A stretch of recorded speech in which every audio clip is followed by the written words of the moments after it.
रहीम अस्सलाम वालेकुम। कैसे हो दोस्तों? मैं उम्मीद करता हूं कि आप सब खैर अफियत से होंगे। दोस्तों, इस वीडियो में मैं आपको साइकोसिस के बारे में इंफॉर्मेशन दूंगा।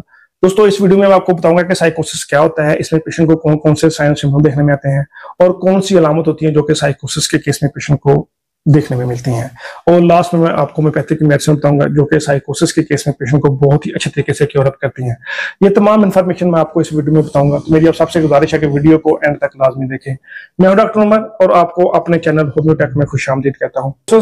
जिसे हम दाढ़ी के बालों की जड़ों में सोजश भी कहते हैं, या फिर फोड़े फिंसियां जो कि बियर्ड के एरिया में होती हूँ। यानी दोस्तों, साइकोसिस एक ऐसी डिजीज है जो कि दाढ़ी के एरिया में जो है ना वो फोड़े फिंसियां होती हैं, या फिर जो दाढ़ी के एरिया के हेयर फॉलिकल्स होते हैं वहां पे जो शदीद किस्म का इन्फेक्शन जो है ना वो देखने में आता है। उसकी जो हेयर फॉलिकल्स में सोजश जो है ना, इस कंडीशन को कहते हैं। इन दोस्तों, ये एक बैक्टीरियल इन्फेक्शन है जो कि स्टिफिलोकोकस एरोजा की बैक्टीरिया की वजह से जो है ना वो देखने में आता है। इन दोस्तों, ये एक जल्दी बीमारी है। इसमें आमतौर पर चेहरे का हिस्सा जो खासतौर पे दाढ़ी वाला होता है वो इन्वॉल्व होता है। इसमें जो पेशेंट की जो स्किन होती है दाढ़ी की, वहां पे पीपदार फिंसियां जो है ना वो देखने में आती हैं, और उसमें वह पॉस्टुलेट्स जो है वो बन जाते हैं, वो बहुत ज्यादा खिंड जो है ना वो बन जाते हैं। जो पेशेंट की दाढ़ी के हेयर फॉलिकल्स होते हैं वहां पे एक शदीद किस्म की इन्फ्लामेशन इन्फेक्शन जो है ना वो देखने में आता है। और वो जो इन्फेक्शन और इन्फ्लामेशन जो है ना वो तो बहुत शदीद किस्म की होती है। वहां पे पॉस्टुलेट बन जाते हैं, बहुत ज्यादा शदीद इरेप्शन जो है ना वो देखने में आती है। और कभी कभार पेशेंट की जो हेयर के दाढ़ी के हेयर होते हैं वहां पे जो है ना उसमें बाल्डिंग जो है ना वो भी देखने में आती है।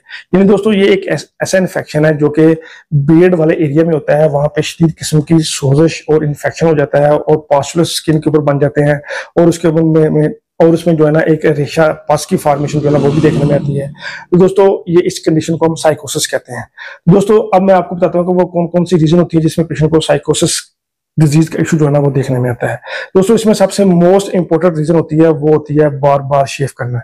यानी बहुत से ऐसे लोग जो कि बार बार शेव करते हो, बार बार जो है ना वो दाढ़ी के ऊपर ब्लेड वगैरह इस्तेमाल करते हो, तो ऐसे लोगों में साइकोसिस होने के चांसेस बहुत ज्यादा होते हैं।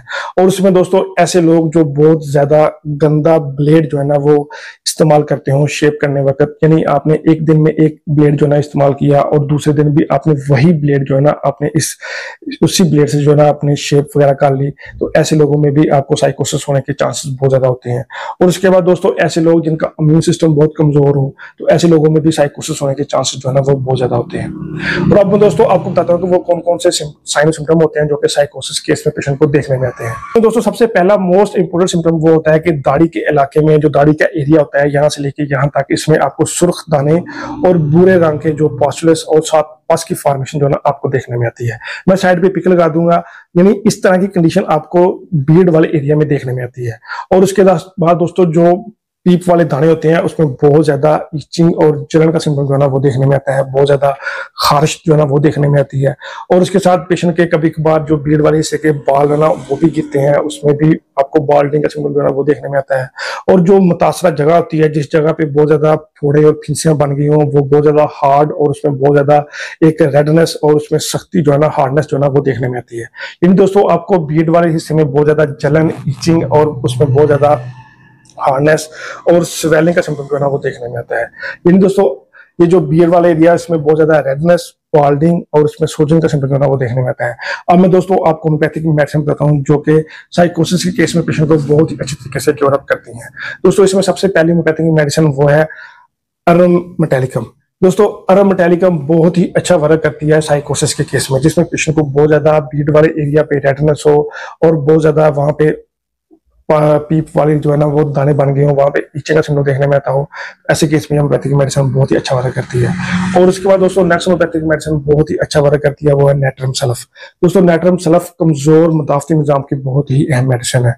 इन दोस्तों, ऐसे पेशेंट जिनका मुदाफती निजाम कमजोर है, तो ऐसे केस में होम्योपैथिक मेडिसिन बहुत ही अच्छा वर्क करती है। और उसके बाद दोस्तों, नेक्स्ट होम्योपैथिक मेडिसिन बहुत अच्छा वर्क करती है वो है थूजा।